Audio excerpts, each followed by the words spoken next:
জন বিভজন সর্বপ্রয়োজন অবতার সার শিরোমণি অকারণ করুণা বরুণালয় শচীনন্দন শ্রী শ্রী নদিয়া বিহারী শ্রী গৌর হরি পরম পাবন পতিত উদ্ধারণ পতিত তারণ প্রেম চিন্তামণি দাতা শিরোমণি পরম কারণী পরম দয়াল অক্রোধ পরমানন্দ অভিমান শূন্য শ্রী শিল নিতাই চাঁদের মহানুকম্পায় শ্রী শ্রী গান্ধার্বিকা গিরিধারী রহি তুলি করুণায় শরণাতীত অতীত হতে যে স্থান আমাদের সকলের বন্দনীয় স্মরণীয় গুপ্তপুরী শ্রী শ্রী জগন্নাথ ধাম, যাদের আমাদের সৌভাগ্য সুকৃতি হয়নি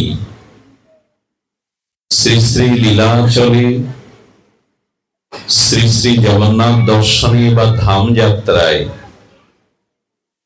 আজ সেই অপূর্ণতা শূন্যতা পূর্ণ হলো এই গুপ্তপুরী ভাটপাড়ায় এসে আমাদের।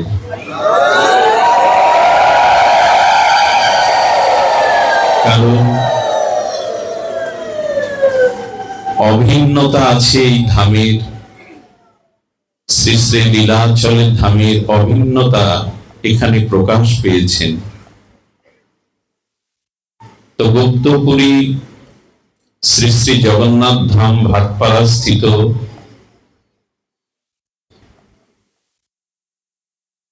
সর্বজনীন বিশ্বজনীন শ্রী শ্রী রথযাত্রা মহামহোৎসব, তার প্রাককালে আজ শুভ গন্ধাদি অধিবাস শ্রী পর্বে পরম সুমঙ্গল মাঙ্গলিক ভাগবতীয় ভক্তি যজ্ঞের সুধা যজ্ঞের অমৃত যজ্ঞের পরম আয়োজন। এই আয়োজনে যাদের অকৃত্রিম নিরলস আরাধনা সাধনা প্রচেষ্টায়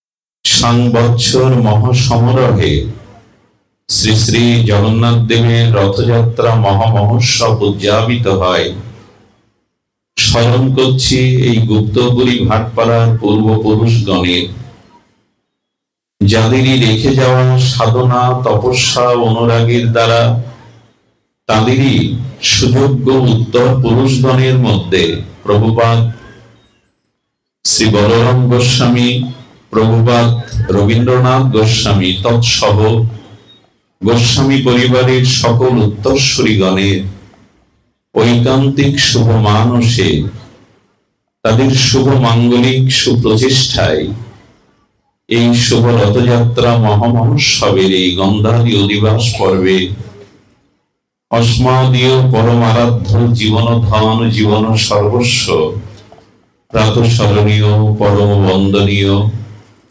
শ্রী শিল গুরু মহারাজের রাতুল আতুল পাবন পদারবিন্দে পরার্ধ কোটি দণ্ডবত প্রণতি। এবং এই গুপ্তপুরী শ্রী শ্রী জগন্নাথ ধামের পূর্বপুরুষগণ সহ উত্তর পুরুষগণের চরণে ভূ ভূ সশ্রদ্ধ দণ্ডবত প্রণতি। ইতিপূর্বে যিনি হরিকথা অমৃত সিঞ্চন দান করছিলেন আমার স্নেহধন্য সৌম চক্রবর্তী মহাশয়, তৎসহ সমাগত দুরাগত দৃশ্য অদৃশ্যমান পরম ভগবৎগণ আচার্যগণ সন্তজন মহতজন শ্রদ্ধাশীলা ধর্মশীলা কল্যাণিয়া ভগবতী দেবী মূর্তি ধর্মমূর্তি শ্রদ্ধামূর্তি দেবীগণ, বহুদিনে বহু প্রতীক্ষার আজ অবসানে এই গুপ্তপুরী ভাটপাড়া জগন্নাথ ধামের ইচ্ছাটা বুকের মধ্যে লুকিয়ে রেখেছিলাম। আপনাদের প্রসন্ন অনুকম্পায় জগন্নাথের অশেষ বিশেষ কৃপায় আমাদের ভক্তপ্রভক দীপক দাদাজির তারই আহ্বানে এই ধামের স্পর্শ করার আজ মহা সৌভাগ্য পেলাম, নিজেকে ধন্য মনে করছি। সেই ধন্যাতি ধন্য এই প্রসন্ন সময়ে আপনাদের সকল ভক্ত চরণে সশ্রদ্ধ দণ্ডবত প্রণতি। সুধীজন,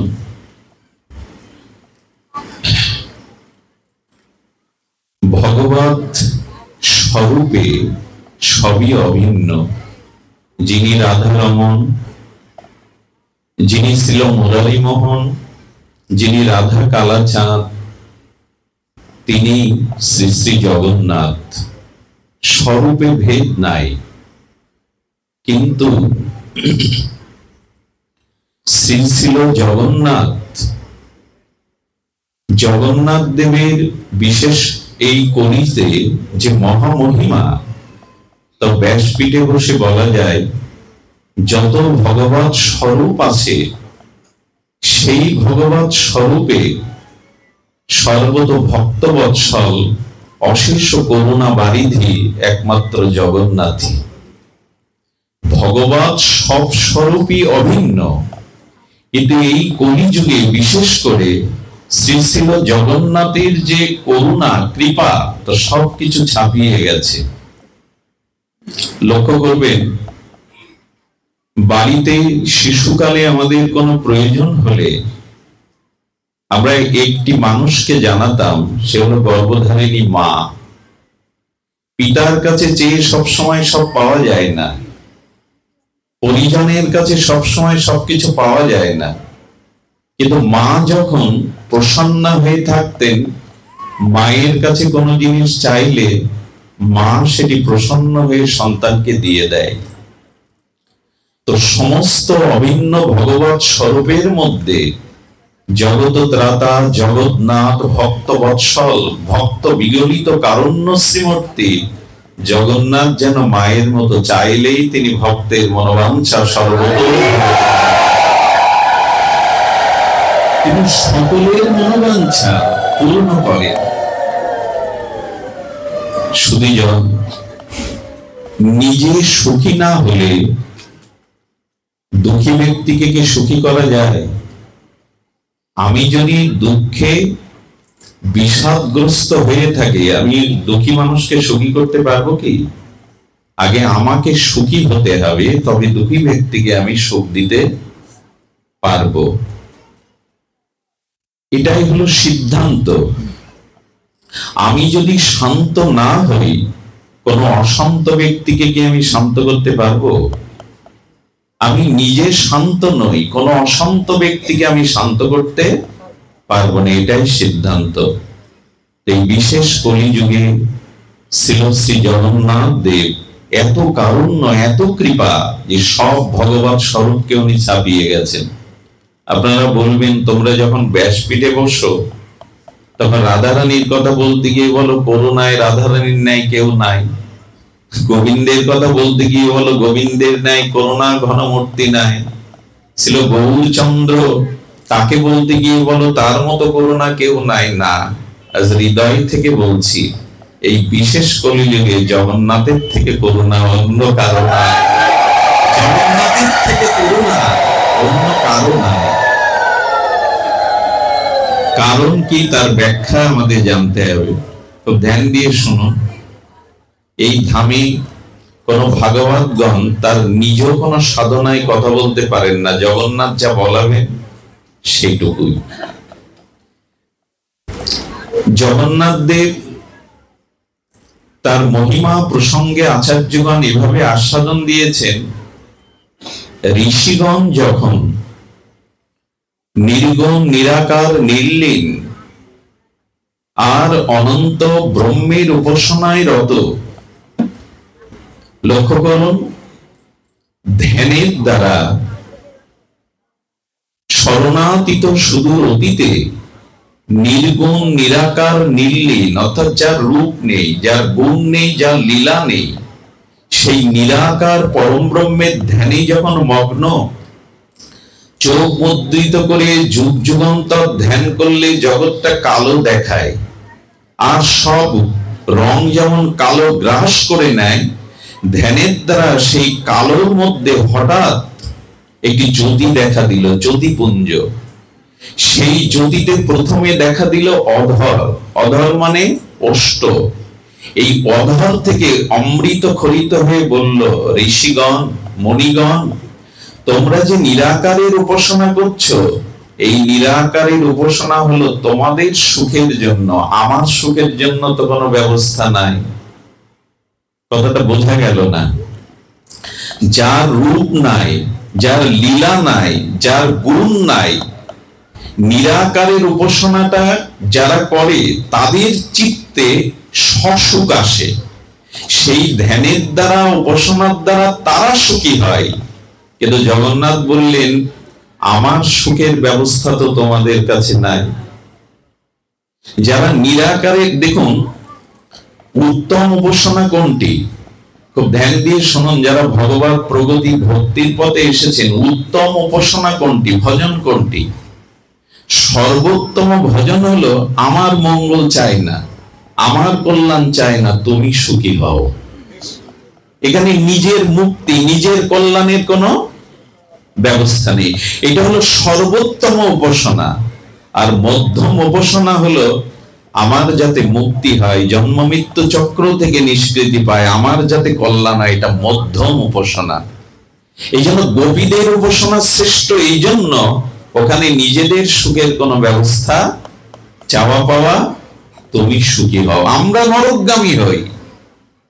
ঠিক তদুপরি যারা ধ্যানের দ্বারা নির্গুণ উপাসনা করে, নির্বিশেষ উপাসনা করে, তারা তাদের কল্যাণ, তাদের স্থায়ী মুক্তি, তাদের সুখটাই তারা প্রার্থনা করে। কিন্তু প্রথমে প্রকাশ হলেন অধর। অধর দিয়ে বললেন, আমার সুখের জন্য কি ব্যবস্থা তোমাদের? বৃষ্টি আসছে মনে হয়। জয় শ্রীরাধা। আচ্ছা, অধরামৃত সেই রক্তিম অরুণরাগের সূর্যরাঙা জবা কুসুমের মতো জগন্নাথের অধর দেখে ঋষিদের ধ্যান ভেঙে গেল। যার অধর এত সুন্দর, যার অধরের অধরামৃত বাক্য মাধুর্য এত সুন্দর, না জানি তার চোখ দুটো কত সুন্দর হবে। প্রার্থনা করতে লাগলো, যারা নির্গুণ নির্বিশেষ উপাসনা করে, তোমার অধর অমৃত এত মধুর থেকে মধুরতর, তোমার অধর এত জবা কুসুম সমলাল, না জানি তোমার চক্ষুটা কত সুন্দর, চোখটা দেখাও। আমি একটা জিনিস বলি, জগন্নাথ দেবী প্রথমে নিরাকার থেকে, নির্গুণ থেকে, নির্লীল থেকে প্রথমে প্রকাশ করেছিলেন তার অধর এবং তার চক্ষু। এই জন্য যারা জগন্নাথ বিগ্রহ দেখবেন, জগন্নাথ বিগ্রহের মধ্যে মূল বিষয়টি হলো তার চক্ষু এবং তার অধর। অন্যগুলো খুব প্রাধান্য পায়নি। হাত দুটো ঠিক প্রাধান্য, হাতের কবজি আছে, পাঞ্জা আছে, চরণ আছে, নাসিকাটাও আছে অথচ না থাকার মতো, কান দুটো ঢাকা। অধরকে, আস্তে বৃষ্টি নামছে তো, অধরকে এবং চক্ষুকেই জগন্নাথের মূল বিষয় হয়ে দেখবেন। যখন জগন্নাথ দর্শন করবেন, সামনে কি পড়বে আপনার? সেই আকার্ণ বিস্তৃত বৃহৎ দীঘল নয়ন সৌন্দর্য এবং তার অধর সৌন্দর্য, এই দুটোই প্রকাশ করে ঋষিদের ধ্যান ভেঙে গেল। নির্গুণ নিরাকার উপাসনারা জগন্নাথের এই প্রকাশ দেখে পরমানন্দে বিমোহিত হয়ে গেল। জগন্নাথ দেবের এই যে দুটি মহিমা, অধর মহিমা এবং তার যে আকার্ণ বিস্তৃত দীঘল সৌন্দর্যের আশ্রয় আধার নয়ন, এই দুটি জগন্নাথ জগৎকে প্লাবিত করেছেন প্রেমে, আনন্দে, মহামহিমায়। আমি এই দুটি তত্ত্ব একটু বলবো, কারণ জগন্নাথ দর্শন করতে গেলেই দেখবেন অধর এবং চক্ষুটা তার মহিমা বিকশিত করেছেন। এই অধর দিয়েই এবং তার সুনয়ন দিয়েই আমরা জগন্নাথের করুণা, কৃপা, ব্যক্তিটা একটু আস্বাদনের চেষ্টা পাবো। যদিও এই জাতীয় আলোচনা ইতিপূর্বে আমি করি না, জানি না কেন ভেতরে ভেসে এলো। আপনারা জানেন পরীক্ষিত মহারাজের মায়ের নাম কি জানো? উত্তরা। উত্তরার গর্ভে যখন পরীক্ষিত মহারাজ, তখনই ব্রহ্মাস্ত্র নিক্ষেপিত হয়েছিল। আর সেই ব্রহ্মাস্ত্র থেকে বাঁচবার জন্য উত্তরা দ্বারকাগামী রথপুরী শ্রী গোবিন্দের চরণে ছুটে গিয়ে একটা প্রার্থনা জানিয়েছিলেন। এই প্রার্থনাতেই জগন্নাথের নামটা প্রথমে প্রকট হয়।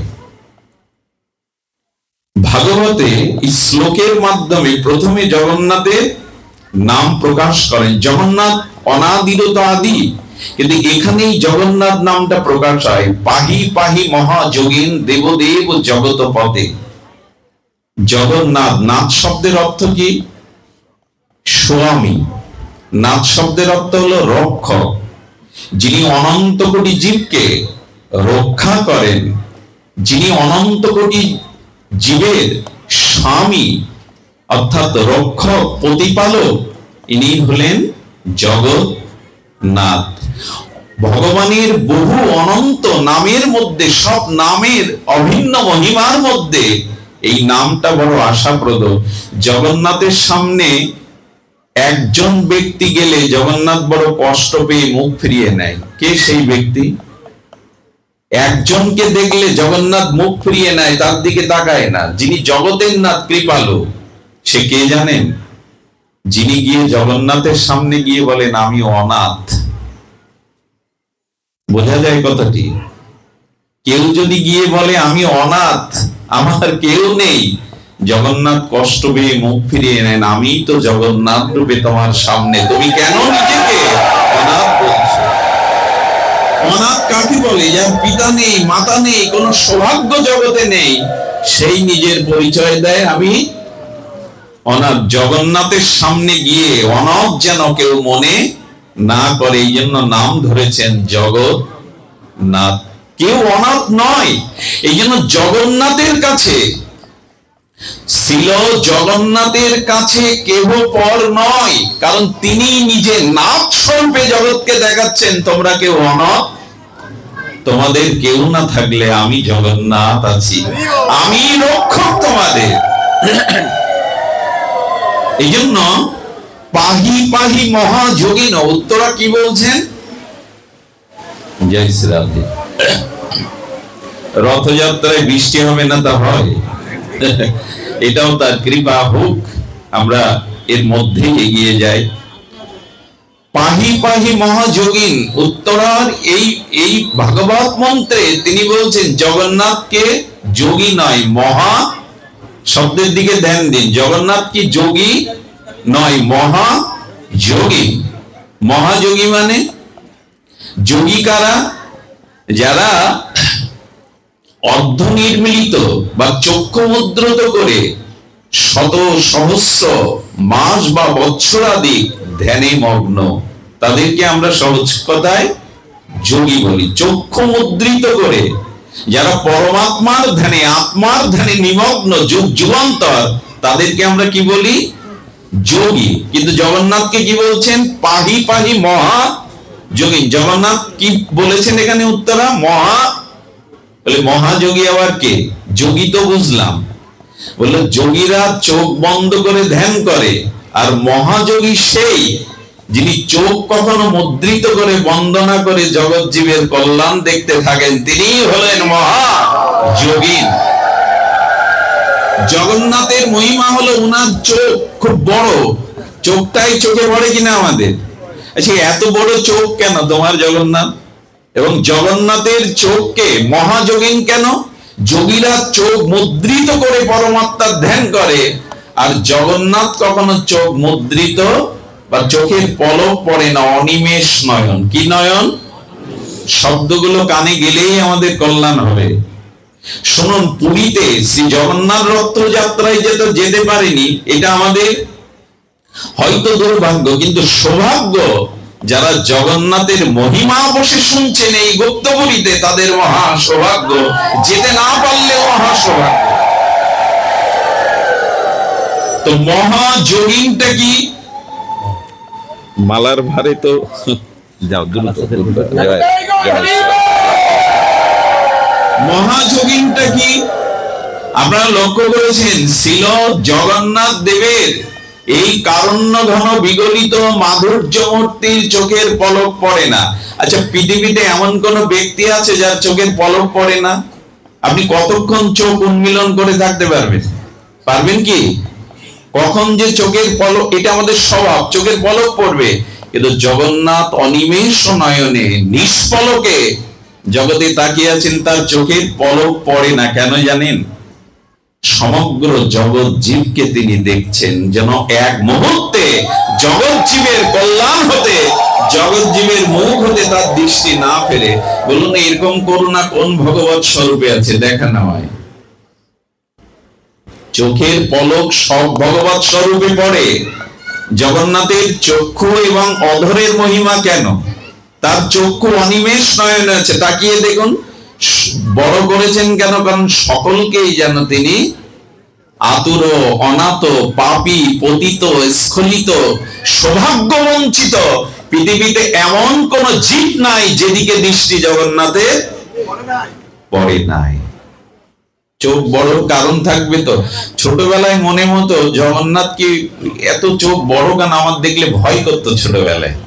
সব ভগবানের চোখগুলো টানা টানা, হরিণ চোখ, জগন্নাথের চোখ এত বড় কেন?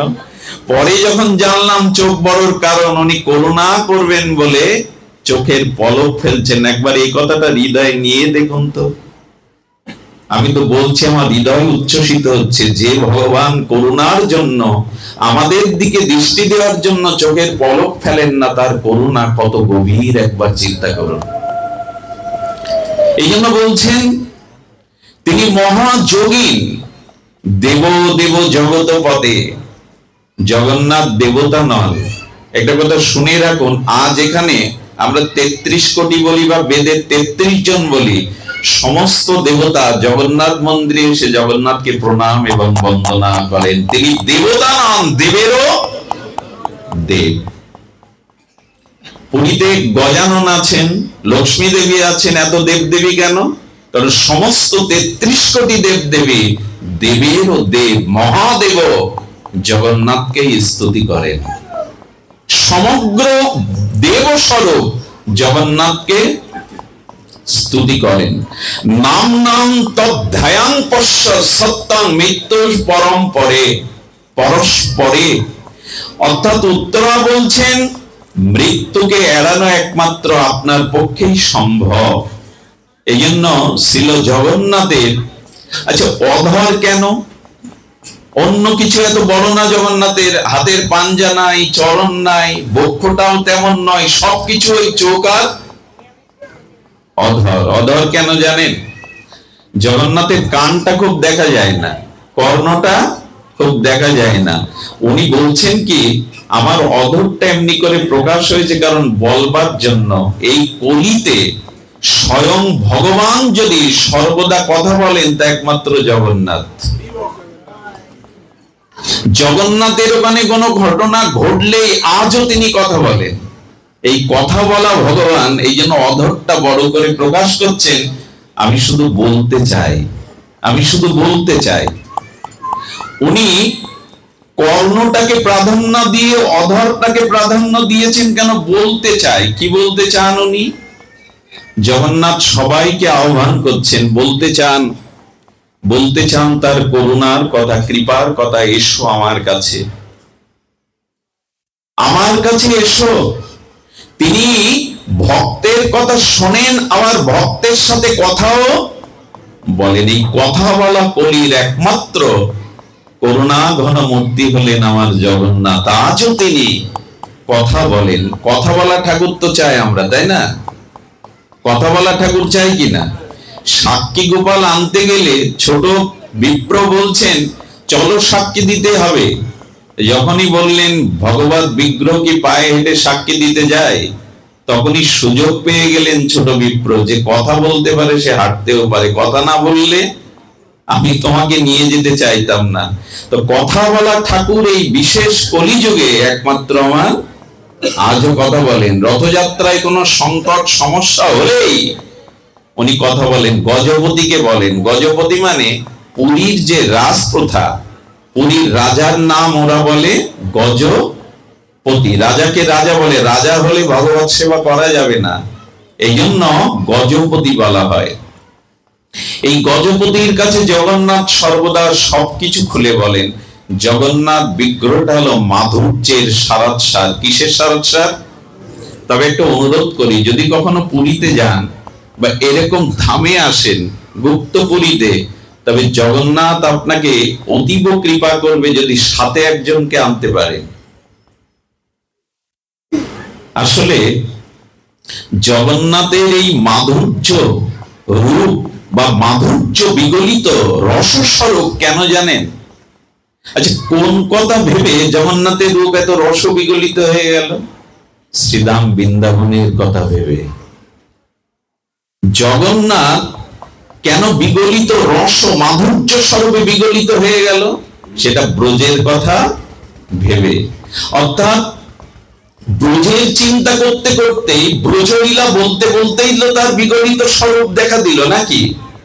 এই জন্য একজনকে সাথে নিয়ে যদি যেতে পারেন, যদি কখনো সৌভাগ্য হয় তখন ব্রজবাসীকে সাথে নিয়ে যদি জগন্নাথের সামনে যান, জগন্নাথ আপনার দিকে আগে তাকাবে, লক্ষ লোকের মধ্যে আগে তাকাবে, কারণ জগন্নাথ ব্রজকেই ভালোবাসেন।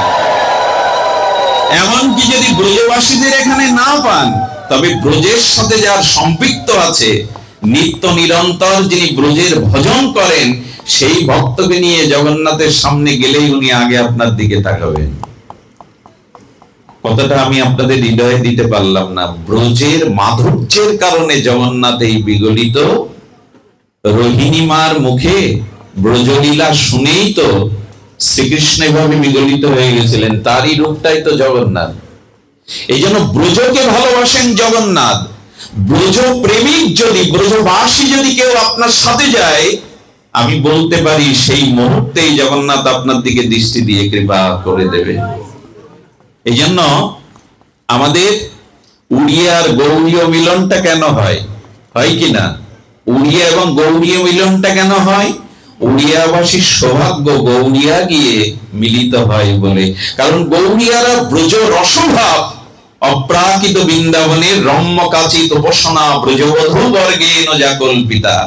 রাগ মার্গে মঞ্জুরি ভজনে যারা শ্রীদাম অপ্রাকৃত যুগল উপাসনা করে, এই ব্রজ ভাব নিয়ে, ব্রজ যুগল উপাসনা নিয়ে যারা রত, জগন্নাথের দৃষ্টি আগে তাদের দিকে যায়। মহাপ্রভু কখনো জগন্নাথকে দেখেননি। শ্রীকৃষ্ণ চৈতন্য মহাপ্রভু কখনো জগন্নাথ দেখেননি। তো কি দেখেছেন উনি? উনি রাধা ভাবে, মাথুর বিরহে তার প্রাণনাথ গোবিন্দকেই দেখেছেন, ওই রূপে গোবিন্দকেই দেখেছেন। আর ব্রজ মাধুর্য শুনতে শুনতে এই বিগলিত রসস্বরূপ ছিল জগন্নাথের এই প্রেম ও বিগলিত রহস্য মূরতি। কি বড় অদ্ভুত! যার চিত্তে, যার কেন মহাপ্রভু নর্তন করছেন জগন্নাথের সামনে? সজিয়াত কৃষ্ণ চৈতন্য শ্রী রথাগ্রে ন নর্তজ। মহাপ্রভু কেন রথের অগ্রে নৃত্য করছেন? আসলে বিষয়টা কি? মহাপ্রভু অন্য সময় নৃত্য করেন না। গুন্ডিচা মন্দির কেন মহাপ্রভু নিজে হাতে মার্জনা করবেন স্বভক্ত নিয়ে? গুন্ডিচাকে কেন ফুলসজ্জায় সাজাবেন? কেন রথযাত্রায় গুন্ডিচা মন্দিরে যাওয়ার বেলায় মহাপ্রভু রথাগ্রে নৃত্য করবেন? যে নৃত্য দেখে সাক্ষাৎ জগন্নাথ বিস্মিত হয়ে যায়। শুধু লীলা না, এই কথাগুলো খুব ধ্যান দিয়ে শুনতে হবে। তত্ত্ব না জানলে আমরা জগন্নাথের কৃপা হতে বঞ্চিত হব। আমরা আগে তত্ত্বটা জানি, লীলা পরে। তো জগন্নাথ বিস্মিত কেন মহাপ্রভুর এই নৃত্য দেখে? নৃত্য দেখে এই জন্য রথাগ্রে নর্তজ, নৃত্য দেখে বিস্মিত জগন্নাথ এই জন্য। আসলে মহাপ্রভু নিজেকে রাধা ভাবে মনে করছেন। দেখুন, গুন্ডিচা হলো বৃন্দাবন, গুন্ডিচা হলো বৃন্দাবন, আর মথুরা বা দ্বারকা হলো কি? জগন্নাথ যেখানে থাকেন পুরীর শ্রীমন্দিরকে কি বলছেন? ওইখানটাকে বলছেন দ্বারকা, আর গুন্ডিচাকে বলছেন বৃন্দাবন। তো রাধারানী তো চাইবেন তার প্রাণনাথ বৃন্দাবনেই ফিরে আসুক। এই অনুভবে, এইভাবে ভাবিত হয়ে গৌরচন্দ্র মনে করছেন রাধা ভাবে আমার প্রাণনাথ আজ ব্রজে নিকুঞ্জ আসছেন। মানুষ নৃত্য করে কখন? মানুষ কখন নৃত্য করে? নৃত্যটা দেখুন, নৃত্যটা এমনি এমনি শিখে নৃত্য করা এক জিনিস, তাদিন দিন্না নাতিন দিন্না কলা বিদ্যায় শিখে হাত পা বেঁকিয়ে নাচা একরকম জিনিস। আর যারা গৌরগণ, যারা ভগবত উপাসনা করেন, তাদের সংকীর্তনে নৃত্যটা আলাদা, ওটা শিখে না। একটা বাচ্চা আনন্দ পেলে নাচে কিনা, সেই নাচ কি তাকে কেউ শেখায়? একজন ফুটবল প্লেয়ার বিশ্বকাপে যখন গোল দিয়ে দেয় তখন সে নাচে কিনা মাঝে মাঝে, ওই নাচ কি সে শিখে আসে? কলা বিদ্যা। নাচটা কাকে বলে, নৃত্যটা কাকে বলে? পরমানন্দ ভগবত আনন্দ যখন আমাদের চিত্তে প্রবেশ করে হৃদয়ে, সেই আনন্দের বহিঃপ্রকাশের যে দোলা, তারই নাম নৃত্য। মানুষ নাচে কখন? হৃদয়ে আনন্দ না থাকলে কেউ নাচে? আচ্ছা, কুড়ে ঘরে যদি হাতি প্রবেশ করে, কুড়ে ঘরটা কি হয়? দাঁড়িয়ে থাকে? কুড়ে ঘরটা নড়তে থাকে কিনা? প্রেমানন্দ ভগবত আনন্দ কারো হৃদয়ে যখন পৌঁছায়, সেই হৃদয়ের আনন্দের একটা ধর্ম আছে, আনন্দ ছাপিয়ে যায়। আনন্দটা দেখবেন আমাদের বাড়িতে যদি বিবাহ বার্ষিকী, ছেলের মেয়ের জন্মদিন হয়, ওই আনন্দ কি ঘরে দৌড় দিয়ে কেউ করে? পাড়া প্রতিবেশী আত্মীয় স্বজনকে দেখে আনন্দটা ওই জায়গায় কেন্দ্রায়িত থাকে, কি আনন্দ ছাপিয়ে যায়। ঠিক তদুপরি বলা হচ্ছে, ভগবত ভজনের দ্বারা যে প্রেম পেলেন, আনন্দ পেলেন, ওই পরমানন্দের বহিঃপ্রকাশের হৃদয়ে যে দোলা আছে, এরই নাম আনন্দ। নাম মঞ্চে উঠে যদি আগের থেকে পা দিয়ে কিভাবে নাচতে হবে এই শিখে নাচেন, এটা ভগবত আনন্দ, ভগবান নিত্য নয়। বোঝা গেল কথা? অন্য কিভাবে পা বেঁকিয়ে নাচছে, আমিও দেখে দেখে ওইভাবে দর্শক মাতাচ্ছি, এটা প্রকৃত নৃত্য নয়। প্রকৃত নৃত্য হলো এই শিশু যেমন মায়ের হাতে খেলনা পেলে, চকলেট পেলে নাচতে থাকে, ওই নাচ শেখা নয়। আনন্দ ভেতরে প্রবেশ করেছে, তার বহিঃপ্রকাশ, একেই বলে নৃত্য। তেমনি আজ রাধা ভাবে রাধা ঠাকুরানী তার প্রাণনাথ ব্রজনাথকে তিনি ব্রজের নিকুঞ্জ আনছেন। এই জন্য মহাপ্রভু প্রেমাবিষ্ট হয়ে আজান লম্বিত হয়ে নৃত্য করছেন, আর জগন্নাথই তখন বিস্মিত হচ্ছেন। আমাদের এই রথযাত্রা কিন্তু এই নিকুঞ্জ মন্দিরে গোবিন্দকে, শ্যাম সুন্দরকে আনা। সুধীবৃন্দ, এটা গৌড়ীয় গণের ব্রজ মাধুর্য ভজনের যারা, তাদের এই কথাগুলি হৃদয়ে স্পর্শ করবে।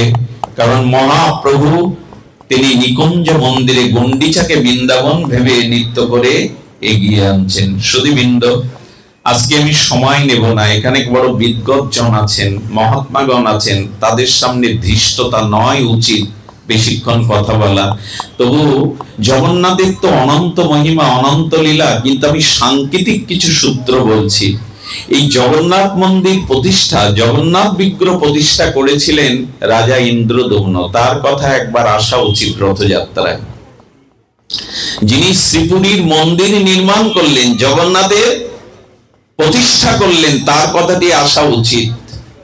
এই রাজা ইন্দ্রদম্ন, আপনারা জানেন, রাজা হয়ে ভগবানের সেবা করা যাবে না বিদায়, আপনারা জানেন জগন্নাথ প্রতিষ্ঠার আগে, মন্দির প্রতিষ্ঠার আগে তিনি রাজমুকুট ছেড়েছিলেন। সহজ কথা, ভগবত ভজন।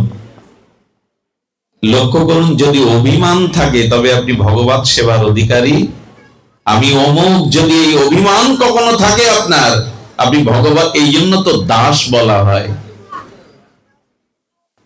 পুরীর রাজা ইন্দ্রদম্ন সাধারণ নন, উনি ওনার রাজত্ব ছেড়েছিলেন। এবং জানেন, আমাদের প্রতাপরুদ্র এই পুরীর গজপতি মহাপ্রভু কৃপার জন্য ঝাড়ুদার হয়েছিলেন। যতদিন রাজ উপাধি ছিল ততদিন মহাপ্রভুর কৃপা। এর দ্বারা আমরা কি সংকেত পাচ্ছি? আমি পণ্ডিত, আমি জ্ঞানী, আমি ধনী, আমি এই আশ্রমের মালিক, এই জাতীয় অভিমান থাকলে জগন্নাথের সেবা পাওয়া যাবে না। এইসব জিনিসগুলো আমাদের আজকে পরিচয় দিতে গিয়েই তো বলি আমার হাতে গড়া, আমি এই আশ্রমের কর্তা, কর্ণধার, খবরদার। রাজা ইন্দ্রদম্ন তিনি রাজমুকুট ছাড়লেন। ত্যাগ না করলে ভগবানের সেবা পাওয়া যায়, সেবা করা যায়? পরীক্ষিত মহারাজ কি এমনি কৃপা পাবে? রাজমুকুট ছেড়ে দিলেন। চক্রবর্তী সম্রাট এক কথাতে রাজমুকুট ছেড়ে গঙ্গা তীরে ভাগবত শ্রবণে বসে গেলেন। খুব সহজ। তবে পরীক্ষিত মহারাজ অনেক কিছু ত্যাগ করেছেন ভাগবত শ্রবণের জন্য। আমরা ত্যাগ করতে পারি তো? ঘুম ত্যাগ করতে পারি তো? উনি চক্রবর্তী সম্রাট। আরো একটা কথা বলা দরকার, আজকাল এই মোবাইল নামক যন্ত্রটা পাঠে খুব ব্যাঘাত ঘটে। আমার মাঝে একটা কথা মনে হলো, পরীক্ষিত মহারাজ ভাগবত শ্রবণের পূর্বে মঙ্গলাচরণ যখন সম্পন্ন হলো, তখন দেবতারা, বরুণ, ইন্দ্র দেবতারা অমৃত কুম্ভ নিয়ে পরীক্ষিতকে পান করানোর জন্য এনেছিলেন। এটা আপনাদের জানা। আচ্ছা, পরীক্ষিতকে অমৃত স্বীকার করেছিলেন? কথা বলুন, স্বীকার করেছিলেন? কারণ উনি জানতেন যে দেবতারা অমৃত পান করে হয়তো অমরত্ব পেয়েছে এক কল্পে, কিন্তু তাতে তাদের কৃষ্ণ ভক্তি বা উদ্ধার হয়নি। তো যে অমৃত পান করে আমার কৃষ্ণ প্রেম হবে না, সে অমৃত আমার কাছে প্রয়োজন নাই। কৃষ্ণ কথামৃত, লীলামৃত পান করে আমি কৃষ্ণের চরণ পাবো, এই জন্য এই অমৃত চাই। উলধ্বনি নয়, কথাটি শুনুন। এখন স্বর্গের দেবতাদের অমৃত ভাণ্ড বা কুম্ভ ত্যাগ করলেন হরিকথা অমৃত আস্বাদনের জন্য। যিনি অমৃত ত্যাগ করলেন কৃষ্ণ কথার জন্য, আমরা সেখানে মোবাইল ত্যাগ করতে পারছি না কৃষ্ণ কথার জন্য। বেজে ওঠে আর কানে হ্যালো হ্যালো করতে করতে এখান থেকে উঠে যায়। অর্থাৎ হরিকথার থেকে তার ওই কথা বেশি প্রয়োজন হয়ে দেয়। আমি একটু অনুরোধ করব যে অমৃত যিনি ছাড়লেন কৃষ্ণ কথার জন্য, আমরা ঘড়ি দেখি বারবার কটা বাজলো, বাড়ি যাওয়ার সময় হলো, ঘড়ি ছাড়তে পারি না, আমরা মোবাইল ছাড়তে পারি না। তো এইরকম মন নিয়ে হরিকথা শুনলে কি আর কৃপা হয় গো? কৃপা হয় না। মোবাইল এক যন্ত্রণার নাম হয়ে গেছে। সাধু দর্শনে যায় না সাধুর সাথে সেলফি তুলতে যায় আমরা? সাধু দর্শন আজ বড় কথা না, সাধুর পাশে দাঁড়িয়ে ছবি তোলাটাই বড় কথা। সাধুর পাশে দাঁড়ানো যায়? হরিদাস ঠাকুর কখনো মহাপ্রভুর সম্মুখে দাঁড়াননি। সাধুর কাছে গিয়ে সেলফি তুলতে হয়? কি স্পর্ধা আমাদের! ভগবানের বিগ্রহকে পেছনে রেখে আমরা সেলফি তুলতে শুরু করেছি। আমার মনে হয় যেটুকু পূর্ব সুকৃতে সৌভাগ্য আমাদের ছিল, ওই যন্ত্রই কেড়ে নেবে। এই যন্ত্রই আমাদের সৌভাগ্য থেকে বঞ্চিত করবে। অপরাধ করে যাচ্ছি, ধামে গিয়ে, তীর্থে গিয়ে ভগবানকে পেছনে রেখে আমি সেলফি তুলছি। এটা কত বড় দৃষ্টতা, কত বড় ভক্তি বিঘাতক! সতর্ক হন এর থেকে। আমার কিছু সাথে যারা ভক্তগণ থাকে, এরা চারজন শ্রীধাম বৃন্দাবনের, কি বলবো, তার কথা বলতে গেলেই কণ্ঠ রুদ্ধ হয়ে যায়। তিনি নৈয়ায়িক আচার্য, রাধা কুণ্ডের শুধু পণ্ডিত নন, মহাপণ্ডিত প্রবর। তিনি সমস্ত কিছু জলাঞ্জলি দিয়ে গভীর বৃন্দাবনের জঙ্গলে বসে রাধারানীর নিত্য চরণ ধ্যান করছেন। তো সেখানে আমাদের চারজন সাথী গিয়েছিল, 1 মাইল দূর থেকে তাদের তাড়িয়ে দিতে বলেছিল। সাধু কখনো তাড়ায় না। বলেছিল কেন জানেন? এদের হাতে টাচ মোবাইল ছিল। আমাকে বলেছিলেন উনি যে তুমি তোমার সঙ্গীদের পাঠিয়েছিলে বাঘকে শিকার করতে বন্দুক হাতে নিয়ে, আমি কি বাঘ বনের যে বন্দুক পাঠিয়েছে আমাকে মারতে? কথাটা বুঝতে পারছেন? ওটাকে বন্দুক বলছেন। অমুক সাধুর সাথে আমি ছবি তুলে ছেড়ে দিলাম, তার মানে আমি কত বড় ভাগ্যবান, আমি কত মহৎ যে অমুক সাধুর সাথে আমার ছবি তোলা আছে। এইসব চিন্তা যদি মাথায় ঢোকে, ভগবান রাজ্য থেকে অনেক দূরে সরে যেতে হবে। এইগুলো থেকে সাবধান থাকুন। অমৃত যিনি ছাড়লেন, আর আমরা মোবাইল ছাড়তে পারছি না, ঘুম ছাড়তে পারছি না, অলসতা ছাড়তে পারছি না। কৃষ্ণ পাওয়া মুখের কথা। ফিরে আসি। রাজা ইন্দ্রদম্ন প্রথমে সেই সমুদ্রে ভেসে আসা দারু ব্রহ্মকে তুলতে তার সেবক বৃন্দকে পাঠিয়েছিলেন। তুলতে পেরেছিল? রাজাকে স্বপ্নেতে বলেছিলেন জগন্নাথ, আমাকে তুলতে, আমাকে সেবা করতে চাকর বাকর পাঠিও না, নিজে এসো। কি শিক্ষা দিলেন! আজকাল অনেকেই বাড়ি মন্দির করে, শখ থাকে মন্দির করার। আমি বিখ্যাত হব, যুগ যুগান্তর। কখন আসুন এখানে, যুগ যুগান্তর আমার নাম অক্ষত থাকবে, একটু ধ্যান দিন। আমার মন্দিরের নাম অক্ষত থাকবে, কিন্তু দেখবেন মন্দির যিনি করলেন তার মন্দিরে যাওয়ার, ভগবানের চরণে যাওয়ার সময় 20,000 টাকা দিয়ে সেবক রেখে দেয়। বাবা, কে তোমায় বললো মন্দির করতে? যদি ভগবানের চরণে গিয়ে দুটো ফুল তুলসী দেওয়ার সময় না পাও, কে তোমাকে মন্দির খাড়া করতে বলেছে? এগুলো বিড়ম্বনা কলিযুগের। ভগবানের কাছে যাওয়ার সময় নেই, অথচ মন্দির তৈরি করে বসলো। হ্যাঁ, বিগ্রহ আনলো জয়পুর থেকে। এই জন্য ভগবত সেবা, গুরু সেবা, রাধারানীর সেবা কখনো চাকর বাকর দিয়ে, অন্যকে দিয়ে করতে নাই। নিতান্তই অসুস্থ হলে আলাদা কথা, কিন্তু নিজ হাতে সেবা করুন। আচ্ছা, মা সন্তানের মলমূত্র বা পক্স হলে ওই পুজ রক্তে ঘৃণা করে না কেন? বলতে পারেন মা কেন ঘৃণা করে না? কারণ মা নিজে হাতে করে সন্তানকে লালন পালন সেবা করে বিধায় সন্তানের প্রতি মায়ের ঘৃণা আসে না। মলমূত্রের গন্ধটাও মা গন্ধ মনে করে না। নিজে হাতে সেবা না করলে ভগবানের অনুরাগ জন্মায় না, প্রীতি জন্মায় না। এই জন্য মন্দির করা সহজ, জয়পুর থেকে বিগ্রহ আনা সহজ, কিন্তু তার চরণে নিজেকে সমর্পণ করা, নিত্য তার চরণে যাওয়া, এটাই হলো উপাসনা। রাজা ইন্দ্রদম্ন ভুল স্বীকার করলেন, প্রভু ভুল হয়ে গেছে। ইন্দ্রদম্নের স্ত্রী মহারানীর নাম গুন্ডিচা। আমরা যে গুন্ডিচা বলি না, এটা হলো ইন্দ্রদম্ন রাজা রানী সহধর্মিনীর নাম। ধ্যান দিয়ে শুনুন, এই বিগ্রহ তৈরির ইতিহাস আমি নতুন করে বলবো না, আপনারা জানেন এই বিগ্রহ তৈরি হলো, কিন্তু প্রাণ প্রতিষ্ঠার আগে নিজের রাজত্ব অভিমান ছেড়ে দিলেন। ইন্দ্রদম্ন রাজা রাজপথ থেকে রাজত্ব অভিমান ছেড়ে দিলেন, রানীর মুকুট ছেড়ে দিলেন, বললেন তোমার চরণে দাস হয়ে থাকতে চাই। জগন্নাথের সেবা করতে গেলে, ভগবত সেবা করতে গেলে নিজেকে দাস অনুদাস করতে হবে। একবার ভেবে দেখুন তো, প্রেম ভক্তির মহারাজ শ্রী ঠাকুর নরোত্তম বলছেন কি, শ্রীকৃষ্ণ চৈতন্য প্রভু দাসের অনুদাস। দাস বলতে ওনার জিহ্বা কাঁপছে, দাসেরও অনুদাস। দাস হওয়া মুখের কথা, আমরা প্রভু হতে শিখেছি, দাস হতে শিখিনি। আগে তো দাস হও, তারপরে প্রভুত্ব পাবে। আগে সেবক হও, তবে একদিন সেবা পাবে। যে সেবা করতে জানে না, এই জগতে সে সেবা কোনোদিন পাবে না। এটাই প্রকৃতির নিয়ম, এটাই সিদ্ধান্ত। সেবা করলেই তবে আপনি সেবা পাবেন। এই জন্য ইন্দ্রদম্ন রাজা এবং গুন্ডিচা মহারানী তাদের রানীত্ব, রাজ অভিমান ছেড়ে দিয়ে জগন্নাথের প্রাণ প্রতিষ্ঠার পরে জগন্নাথ এত খুশি হলেন। এই কথাটি আপনাদের শুনতেই হবে। যারা দূরে কষ্ট করে দাঁড়িয়ে আছেন মাটির উপরে, বৃষ্টি ভেজা এই মাটিতে আপনারা দাঁড়িয়ে আছেন, একটু ধ্যান দিন। হোক কষ্ট, এ দেহটা তো একদিন পুড়বে। মাটির নিচে দিলে তো কিরমিকিট হয়ে করে করে খাবে। আজকে যদি একটু কষ্ট করে দাঁড়িয়ে শুনতে হয়, এই কথাটি দয়া করে শুনুন যে জগন্নাথের কাছে আমরা কি চাইবো। আমাদের চাওয়াটাও শিখিয়ে দিয়েছেন এই রাজা রানী না, জগন্নাথের একান্ত সেবক।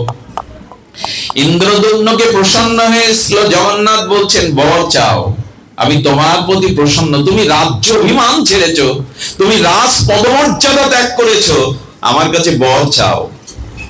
ইন্দ্রদম্ন রাজা যে বর চেয়েছিল পৃথিবীতে আর কেউ চায়নি। ধ্যান দিন, খুব ধ্যান দিয়ে শুনুন, আর কেউ চায়নি। হাত জোর করে বললেন, প্রভু যদি বর দিতে চান এই বর দিন, আমার বংশে যেন কেউ বেঁচে না থাকে, উত্তর পুরুষ কেউ যেন না জন্মায়। কখনো শুনেছেন পাশে রানী দাঁড়িয়ে আছে, ওনার চোখে জল এলো, রাজা কি বলছে, কি প্রার্থনা করছে? উনি তো মা, উনি তো প্রকৃতি, উনি তো জননী। মানে এই বংশে আর কেউ জন্মাবে না, এই বংশে যেন কেউ অবশিষ্ট বেঁচে না থাকে। জগন্নাথের চোখ সজল হয়ে গেল, জগন্নাথের চোখ জল ভরে গেল। ইন্দ্রদম্ন, বুকে এসো, তুমি কি চাইছো, তুমি কি জানো? তোমার বংশে আর যাতে কেউ বেঁচে না থাকে, উত্তর পুরুষ কেউ না থাকে। বলে হ্যাঁ প্রভু, আমি সেটাই তোমার কাছে চাইছি। কেন চাইছো এটা? প্রভু এই মন্দির প্রতিষ্ঠা কৃপা করে এই দাসের দ্বারা তুমি করেছো, আমার উত্তর পুরুষগণ এসে যেন দাবি না করে এই মন্দির আমার পূর্বপুরুষগণ করে গেছেন, এই অভিমান যাতে তাদের না আসে। এই জন্য তুমি এই বর দাও, যাতে আমার উত্তরকালে এই দাবি করার কেউ না থাকে যে এই মন্দির আমার পূর্বপুরুষগণ রচনা করেছেন। আশ্চর্য হতে হয়। এই অনন্ত বিশ্ব ব্রহ্মাণ্ড যিনি রচনা করেছেন শ্রী ভগবান, অনন্ত ঐশ্বর্য মাধুর্যের পরাকাষ্ঠা, তিনি কোথাও নিজের নাম সাইন করেননি জগৎ আমার সৃষ্টি। আর আমরা 2000 টাকা ভাগ পাড়ায় দিয়ে ওখানে একটা প্লেট বসিয়ে দিই, 10-12টা নাম দিয়ে দিই। এগুলো ঠিক নয়, এগুলো আদৌ ঠিক নয়। এতে ভগবান প্রসন্ন হন না। যাতে উত্তর পুরুষগণ কেউ এই অভিমান না করে। কারণ জগন্নাথকে বলছেন রাজা ইন্দ্রদম্ন, কেউ যদি বলে আমার পূর্বপুরুষ এই পুরীর মন্দির করে গেছেন, এই অভিমানে তোমার চরণ থেকে তারা বঞ্চিত হবে, কৃপা থেকে বঞ্চিত হবে। তাই যাতে আমার উত্তর পুরুষগণ এই অভিমানে তোমার চরণ ছাড়া না হয়, তাই কেউ যেন আমার বংশে বেঁচে না থাকে। পৃথিবীতে শুনেছেন এরকম বর কেউ চেয়েছে? ইন্দ্রদম্ন রাজার এই কথা শুনে জগন্নাথের চোখ সজল হয়ে গেল, বুকে টেনে নিলেন। কিন্তু পাশে দাঁড়িয়ে কাঁদছেন গুন্ডিচা মা। কারণ মার একটা নারীর জীবনে সার্থকতা কোথায়? নারীর জীবনে সার্থকতা একটি সন্তানে। যদি মা ডাক না শুনতে পায়, নারী দেহ নিয়ে যারা, প্রকৃতি রূপ নিয়ে যারা জগতে এসেছে, যদি মা ডাক না শুনতে পায়, আপনারা জানেন পরম পুরুষ রামকৃষ্ণ দেবের সহধর্মিণী জগৎ জননী সারদা দেবী, তিনিও একদিন রাতে ঠাকুরকে বলছেন, ও ঠাকুর, পাড়া মহল্লায় বেরোলে বলে, ও সারদা, বিবাহ তো অনেকদিন হলো, মা ডাক শুনতে পেলে না, কোলে কোনো সন্তান নেই কেন ঠাকুর? আমাকে একটা সন্তান দান করুন। ঠাকুর রামকৃষ্ণ তখন বলেছিল, উনি শিশু সুলভ সুরে বলছেন, ও সারদা, তুমি আমার বিদ্যারূপী স্ত্রী না অবিদ্যারূপী স্ত্রী? বলে, ঠাকুর, বিদ্যারূপী স্ত্রী অবিদ্যারূপী স্ত্রী আমি জানি না। বলেন, যিনি, যে স্ত্রী, যে সহধর্মিণী স্বামীকে সাথে নিয়ে ধর্মপরায়ণা হয়ে স্বামীকে নিজের রূপ মোহ ভোগ মোহের পথে না এনে যুগলে ভগবানের চরণে পৌঁছে দেয়, তিনি হলেন বিদ্যারূপী স্ত্রী। আর যিনি নিজের রূপ যৌবন দিয়ে স্বামীকে ভগবত প্রগতি ভজনের পথ থেকে কামনা বাসনার পথে নামিয়ে আনে, নিয়ে হলেন অবিদ্যারূপী স্ত্রী। সারদা মা হাত জোর করে বললেন, ঠাকুর, আমি তোমার বিদ্যারূপী স্ত্রী হতে চাই। বলে, ও সারদা, তবে শোনো, একটা ছেলের মা ডাক শুনবে কেন তুমি? এই বিশ্ব ব্রহ্মাণ্ডের সকলেই একদিন তোমাকে মা বলে ডাকবে, তুমি জগৎ জননী হবে। সকল জগৎ জীব তোমাকে সেই দিন থেকে জগৎ জননী মা সারদা, সবাই মাকে মা সারদাই বলে। এই জন্য মা হতে তো চাইবেই প্রকৃতি। নারী জন্ম নিয়ে যারা এসছে তারা তো মা হতে চাইবেই। গুন্ডিচা দেবী কাঁদছেন। জগন্নাথ অন্তর্যামী বললেন, কাঁদছো কেন? বললেন, ঠাকুর, ওটা তো ওনার চাওয়া, আমার চাওয়া তবে কি পূর্ণ হবে না? আমার বংশের আমি মা ডাক শুনতে পাবো না? যখনই তিনি এই মনে মনে কষ্ট দুঃখ পাচ্ছেন, জগন্নাথ গুন্ডিচার চোখের জল দেখে বললেন, মা, আমি তোমারও মনোবাঞ্ছা পূর্ণ করব। আমি রাজা ইন্দ্রদম্নের মনোবাঞ্ছা যেমন পূর্ণ করব, বর দিয়েছি, আমি তোমারও মনোবাঞ্ছা পূর্ণ করব। তবে শোনো মা, আমি তোমাকে এই বর দিচ্ছি, এই জগতে জরা মরণশীল সন্তান তোমার হবে না বটে, এবার আমি দিয়েছি ইন্দ্রদম্নকে, কিন্তু এমন একটি সন্তান তুমি পাবে যে সন্তানের জন্ম নেই, মৃত্যু নেই, জরা ব্যাধি নেই, ধ্বংস নেই। আমি আজ থেকে জগন্নাথ তোমার সন্তান হয়ে গেলাম মা, আজ থেকে আমি তোমার সন্তান হয়ে গেলাম। ভগবানের মাসি পিসি থাকে? ভগবানের কি মাসি পিসি থাকে? মাসির বাড়ি আসছেন কেন জগন্নাথ? ওই দিন থেকে গুন্ডিচাকে মা মনে করে, শুধু মনে করলেন না, শুনলে অবাক হবেন, জগন্নাথ জড়িয়ে ধরলেন মা ভেবে। সঙ্গে সঙ্গে জগন্নাথের শিশু সুলভ বয়বয় এলো এবং আশ্চর্য দেয়, ওই মুহূর্তে গুন্ডিচা মায়ের স্তন থেকে দুগ্ধ খরিতে হতে লাগলো। সেই দুগ্ধ জগন্নাথ পান করে প্রমাণ করলেন, আজ হতে আমি তোমার সন্তান মা। গুন্ডিচা মাকে কি করেন জানেন? এই যে 7 দিন মাসির বাড়ি যাওয়া মানে কি? বললেন, সারা বছর আমি ভক্তদের দর্শন দেব মা, কিন্তু এই বছরের 7টা দিন আমি সন্তান হয়ে তোমার কাছে গিয়ে তোমার সেবা পাবো, তোমার আদর যত্ন পাবো, আমি তোমার মনোবাঞ্ছাই পূর্ণ করব। এই জন্যই মাসির বাড়ি যাওয়া, মাসি নয় গুন্ডিচাকে মাই মনে করতেন, একাধারে বাৎসল্য প্রেমে সিক্ত হয়ে গেলেন। এই জন্য বলছি, এমন করুণার ঠাকুর, এমন দয়ার ঠাকুর কলিতে আর নাই। এত বিগলিত করুণা ধারা, আজ পর্যন্ত জগন্নাথের কাছে এসে কেউ বিমুখ হয়ে ফিরে যায়নি।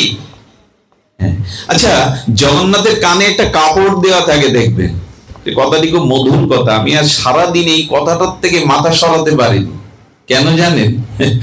আচ্ছা, যদি কেউ জগন্নাথ দর্শনে যান তাহলে প্রথমেই বলদেবকে দেখতে পাবেন, তারপরে সুভদ্রা, এরপরে আর এই দিক দিয়ে দেখতে গেলে প্রথমে সুভদ্রা, বলদেব এবং সুভদ্রার একটু আড়ালে জগন্নাথের একটা অংশ দেখা যায়, একটা অংশ একটা দিক দিয়ে দেখা যায়। সোজাসুজি না দেখে যদি দক্ষিণ দিকে দেখেন তো ওখানে কানটা ঢাকা। কেন জানেন? কানটা ঢেকেছেন এই জন্য, বলদেব মাঝে মাঝে জগন্নাথকে নিষেধ করেন, ওর কাছে যেও না, আরে ওর মধ্যে অনেক দোষ আছে, ওর মধ্যে অনেক অন্যায় অপরাধ আছে। এটা সুভদ্রাও বলেন, দাদা যেও না। আর বলদেবও বলেন, জগন্নাথ কানাইয়া, ওকে কৃপা করা যাবে না, ওর অপরাধ আছে। জগন্নাথ এই জন্য ডান দিকে কাপড় ঢেকে বললেন, ওরা যাতে আমার করুণায় বাধা না দেয়, ওর দোষ আছে, অপরাধ আছে, আমি কান ঢেকে রাখি যাতে ওই কথা আমার কানে না আসে, আমি সবাইকে কৃপা করতে পারি, সবাইকে কৃপা করতে পারি। আহা, এই জন্য কানে একটা লাল পর্দা দিয়ে রেখেছেন যাতে ওই কথাগুলো, আহা কি করুণা তার, একবার ভেবে দেখুন তো, চিত্তটা বিমল হয়ে যাবে। জগন্নাথ বলদেব বা সুভদ্রার কথাটা সবসময় শোনেন না উনি, কারণ ওনারা বলেন আগে ওনাকে কি করবে। যেমন রাধা রানী, গোবিন্দ একদিন বলছেন, আমি তোমাকে নিয়ে আর মন্দিরের বাইরে যাব না, কারণ তুমি যাকে তাকে কৃপা করে দাও, যারা পতিত তুমি তাদেরও কৃপা করো। রাধারানী তখন গোবিন্দকে বলছেন, শ্যামসুন্দরকে, পতিত শব্দের অর্থ কি? রাধারানী জানে না পতিত শব্দের অর্থ, রাধারানী জানে না, জানেন কিন্তু উনি কাউকে পতিত রূপে দেখেন না। রাধারানীর করুণাটা কাউকে পতিত রূপে দেখেন না, উনি সবাইকে নিজ জন রূপে, নালে মৃত সিগালকে কেউ সখী রূপ দিতে পারে? মৃত পড়ে থাকা সিগালকে কেউ সখী রূপ দিতে পারে? রাধারানীর করুণা নিয়েই গৌর এসেছিলেন বলে, আর আমার জগন্নাথ তাই, কে পতিত কে অধম এই বিচার করেন না। কারণ জগন্নাথ পিতা, নাথ বলেছি, নাথ মানে স্বামী, নাথ মানে রক্ষক। তো জগন্নাথের চরণে সবাই আসে আর সবাইকে তিনি কৃপা করেন। এবার মনে হয় তার কৃপার কথা একটু লীলার দ্বারা বলেই বিশ্রাম যাওয়া উচিত।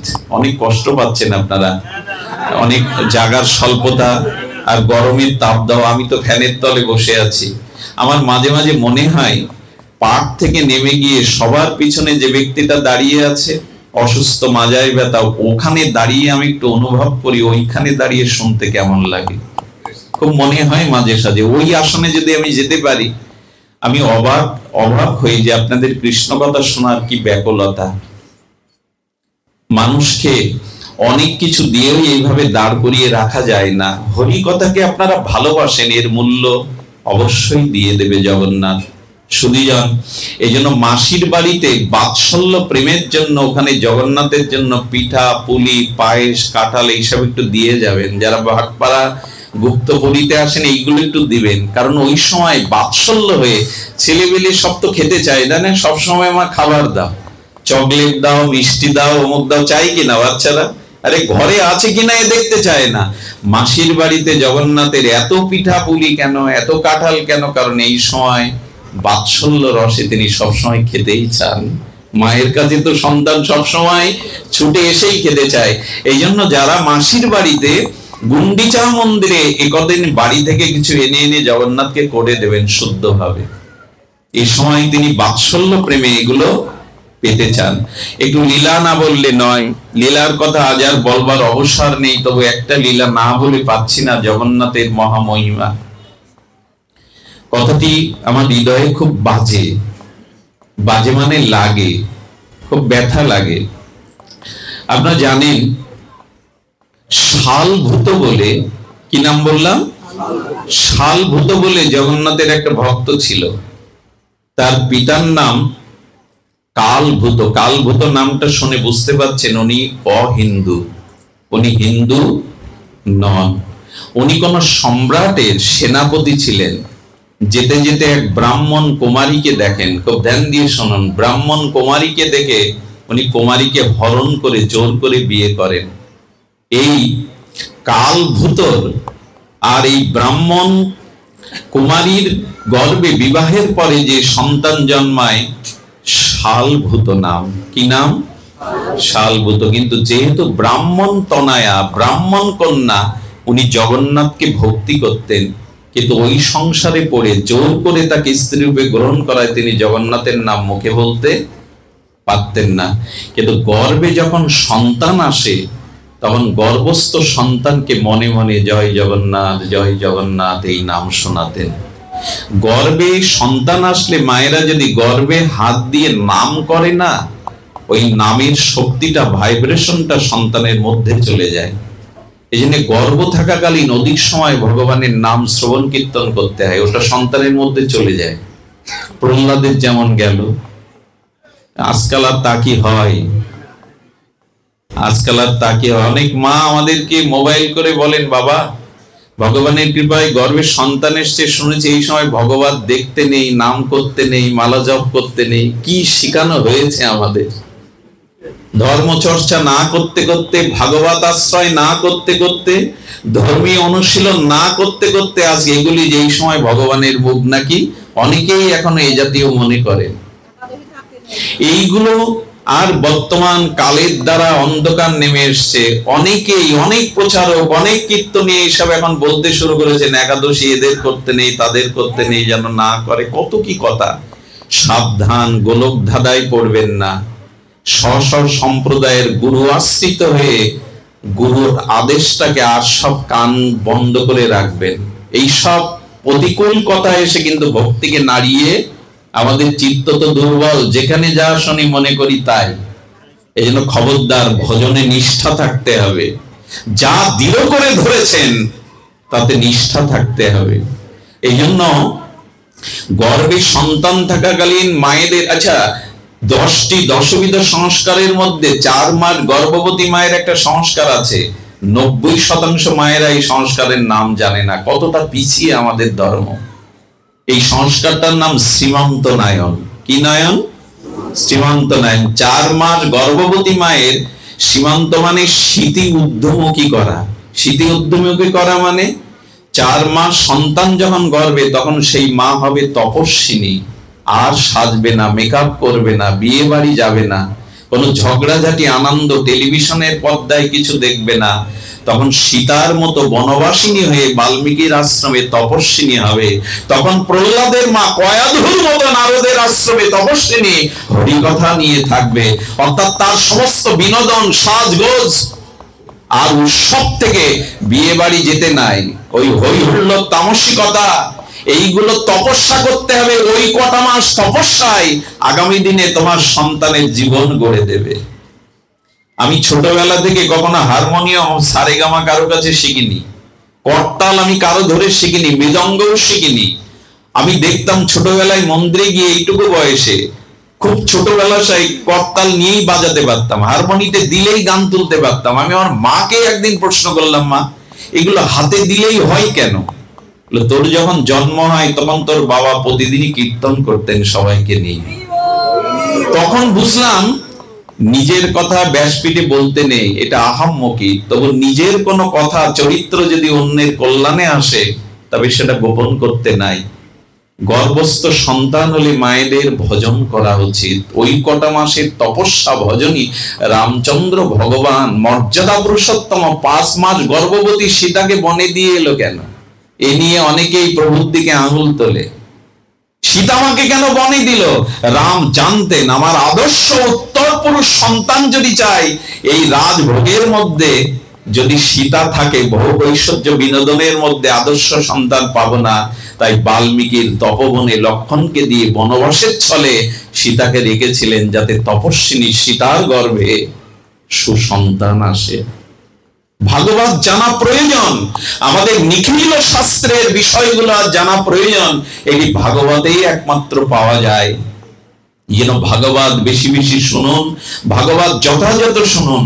এই কালও ভূতর ছেলে শাল ভূত যখন মাতৃগর্ভে, মা গোপনে, মুখে তো নাম নিতে পারতেন না, ছোটবেলায় কোলে করে জয় জগন্নাথ জয় জগন্নাথ কানে মন্ত্র দিতেন। আর এই কাল ভূতের সন্তান শাল ভূত ছোটবেলা থেকে গোপনে, মা নিষেধ করছেন উচ্চারণ করবে না, মনে মনে জয় জগন্নাথ করতেন। শুনুন সেই বিস্ময়কর ঘটনা। জগন্নাথ দেবের রথযাত্রা আসলে মা কাঁদতেন, হে জগন্নাথ, এই পুরীতে বন্দী হয়ে আছি, তোমার চরণে যেতে পারি না। মার চোখের জল দেখেই বুঝে ফেলেছে এই শালভূত মা, আজকে কি জগন্নাথের রথযাত্রা? বলে হ্যাঁ রে, আজকে জগন্নাথের রথযাত্রা। বললেন জগন্নাথ নামটা নিস না, তোর পিতা যদি জানতে পারে অনিষ্ট হয়ে যাবে। তখন মনে মনে বললেন, আচ্ছা জগন্নাথ যে রথে ওঠে, ওই রথের নাম বলতো। ভূতশালকে বলছেন নাম বলতো নন্দী ঘোষ রথ। ওর পিঠে কে ওঠে নন্দী ঘোষের রথে? বলে জগন্নাথ স্বয়ং ওঠেন। বলে এই তো তোর মনে আছে, আমি তোকে গর্ভে থাকতে ছোটবেলা থেকে শিখেছি। যা ঘরে দৌড় দিয়ে চোখের জলে জগন্নাথকে ডাক, জগন্নাথ তোকে কৃপা করে দেবে বাবা। তুই তো যেতে পারবি না, ঘরে বসেই জগন্নাথকে ডাক। ঘরের দরজা দিয়ে, আহা কত প্রতিকূলতার মধ্যে এদের জীবন গেছে, ঘরে দৌড় দিয়ে চোখের জল ছেড়ে দিয়ে বলছেন জগন্নাথ, যদি মত্ত হস্তি কোনো পথে যায়, সরোবরে যদি পদ্ম ফুল দেখে, পদ্মকে সুর দিয়ে তোলে তারা পায়ে মারিয়ে দেয়। আমি তোমার চরণে যেতে চাই, তুমি পারো না? গজগতি হস্তির মতো, আর গজগতিতে এসে আমার বাধা দূর করে তোমার চরণে নিতে নাও না জগন্নাথ। একবার তোমার রথপরি, তোমার দর্শন করতে যাও এই জীবনে। আচ্ছা তুমি তো গজেন্দ্রকে ডাকলেই উদ্ধার করলে, সুর দিয়ে তোমাকে ডাকলো, আর তাদের সুদর্শন দিয়ে কুমিরকে পরাস্ত করে তুমি গজেন্দ্রকে কৃপা করলে। আমি কি গজেন্দ্রের থেকে অধম? করুণা করো জগন্নাথ, কৃপা করো। চোখের জলেই আত্মনিবেদন যেই করে দিয়েছেন। আপনারা জানেন জগন্নাথকে রথে তোলার আগে ওকে কি বলে যেন, পাওনা কি একটা বলে, মানে জগন্নাথকে দুলে দুলে তোলে। যারা দেখেছেন লাইভ সম্প্রচারে, দুলে দুলে তোলে। একটা বালিশ দিয়ে জগন্নাথ যেন হেলে দুলে মস্তিতে আনন্দ করতে করতে রথে উঠছে, তাই না? ওটা কি যাত্রা বলে যেন, যাই হোক মনে নেই। তো জগন্নাথ মস্তিতে, আর জগন্নাথের সেবকগণ জগন্নাথকে তুলে হেলে দুলে যাচ্ছেন, সিঁড়ি বাই সিঁড়ি নামছেন, হেলে দুলে গজ মস্তিতে যেন জগন্নাথ রথে চলে যাচ্ছেন। নন্দী ঘোষ রথে যেই তুলেছেন, আর গজবতী স্বর্ণ মার্জনী দিয়ে যখন চন্দন ছিটিয়ে পথ ঝাড়ু দিচ্ছে, জয় জগন্নাথ ধ্বনিতে যখন হাজার নয় লক্ষ মানুষ জগন্নাথের রথপরি রথের রশি টেনেছেন, সঙ্গে সঙ্গে জগন্নাথের রথ বন্ধ, আর চলে না। এরকম ঘটনা বহুবার হয়েছে পুরীতে। যখন রথ এক চুল পরিমাণ নড়ছে না, তখন গজপতি, আজও বললাম কথা বলেন তিনি, তার ঠোঁটটা, তার মুখটাই বড় করে দেখা যায়, কথা বলেন আজও, প্রভু কি অপরাধ হলো, কৃপা করে কেন তোমার রথ চলছে না? জগন্নাথ ঘোষণা করলেন, শালভূত ঘরের মধ্যে চোখের জলে আমায় ডাকছে। ও যদি না আসে, ও যদি রথের রশি না ধরে, আমি চলবো না। যাও ওকে নিয়ে এসো আমার কাছে। চিন্তা করতে পারেন একবার, কোথায় ঘরে বসে চোখের জলে জগন্নাথকে আহ্বান করেছে। সঙ্গে সঙ্গে পালকি পাঠালেন গজপতি, সেনা পাঠালেন। যদি জোর করে আসতে না দেয় কালভূত, তাকে পরাস্ত করে জগন্নাথের এই প্রিয় ভক্তকে পালকিতে করে আনবে, তার জননীকেও আনবে। সুধীবৃন্দ, সহজে কি যেতে যায়? কালভূতকে সেনারা পরাস্ত করে পালকিতে জগন্নাথ ধ্বনিতে, আর ভক্তকে কালভূত নয় শালভূতকে, তার মাকে পালকিতে চড়ে যেই আনলেন, পালকি থেকে নেমেই শালভূত জগন্নাথের চরণে প্রণাম করে আর বিস্মিত আনন্দে শিহরিত হয়ে যেই রথের রশি ধরলেন, জয় জগন্নাথ ধ্বনিতে রথ চলতে লাগলো। জগন্নাথ সচল হয়ে গেলেন। এই হলো জগন্নাথের কৃপা। যত দূরে থাকুন, যেখানেই থাকুন, প্রাণ উজাড় করে যদি অকৃত্রিম অনুরাগ দিয়ে, সরলতা দিয়ে যদি আজও কেউ জগন্নাথকে ডাকে, তবে শাল ভূতের মতো জগন্নাথ আজও তার জন্য অপেক্ষা করেন।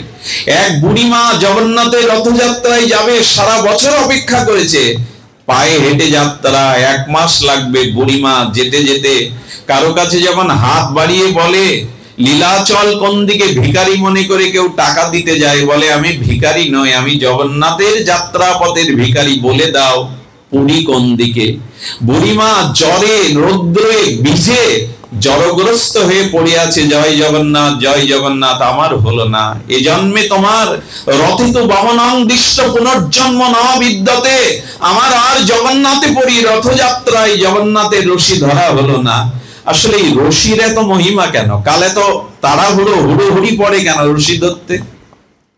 আসলে ভগবানের যে বাঁশি, ভগবানের যে দাপরে শ্রীকৃষ্ণের যে বাঁশি আর হরিনামের যে রহস্য রাশি, সেটাই জগন্নাথের রশি। জগন্নাথের রশিটা দড়ি ভাববেন না, ওইটা প্রেম অনুরাগ, ওটা ধরলেই জগন্নাথের কৃপায়। দড়ি ভেবে এই জন্য ধরার আগে ওটাকে প্রণাম করে নেবেন, ওটা সাধারণ জিনিস নয়। গোবিন্দের মুরলী আর জগন্নাথের রশি, এ দুটোর মধ্যে ভেদ নাই, আচার্যরা বলেছেন। এই জন্য ওটা গোবিন্দের মুরলী মনে করে প্রণাম করে ধরবেন, যেন পায়ে না মারান। আমরা অনেক সময় রথ টেনে এনে রশিটা এমন জায়গায় রাখি, ওর উপরে ডিঙিয়ে সবাই চলে যায়, এগুলো ঠিক নয়। ওগুলো সযত্নে গুছিয়ে রাখবেন। রশি সাধারণ নয়, যা জগন্নাথকে আর রথযাত্রা পরে টেনে নিয়ে যায়, যাত্রায় নিয়ে যায়, সেই রশি সাধারণ নয়।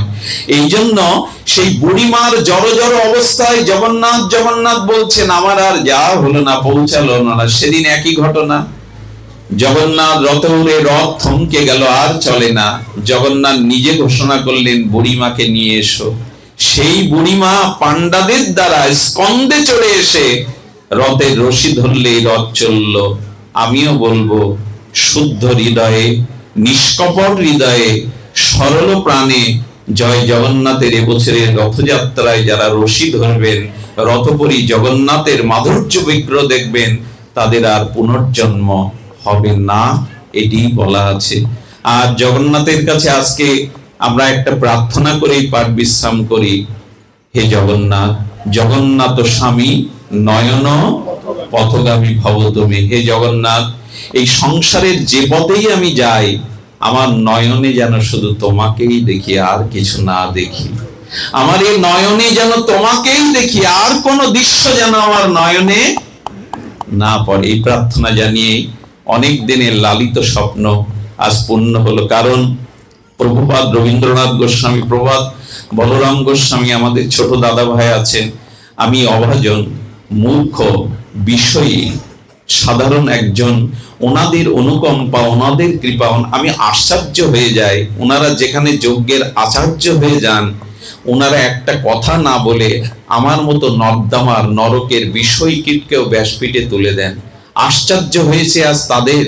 ওনারা জগৎপূজ্য, ওনার গুপ্তপুরী ধামের আচার্যপাদ, ওনারাও আমাদের অভিনন্দন জানাতে বাইরে চলে গেলেন। এই দৃশ্য দেখে মনে হলো আমাকে কত কিছু শিখতে হবে এখনো। যারাই শ্রেষ্ঠ, যারা মান্যতা দিতে পারে, অন্যকে সম্মান দিতে পারে, শুধু ভক্তবৃন্দ। এই জন্য এই গুপ্তপুরী ভাটপাড়া শ্রীধাম পুরীধাম আরো উজ্জ্বলতর হয়ে জগন্নাথের মহিমা প্রকাশ করুক, এই প্রার্থনা জানিয়ে এবছরের রথযাত্রা সবার জীবনে শান্তি, কল্যাণ, প্রেম, ভক্তি বয়ে আনুক, এই প্রার্থনা করে আজকের মতো হরিকথা আর এখানে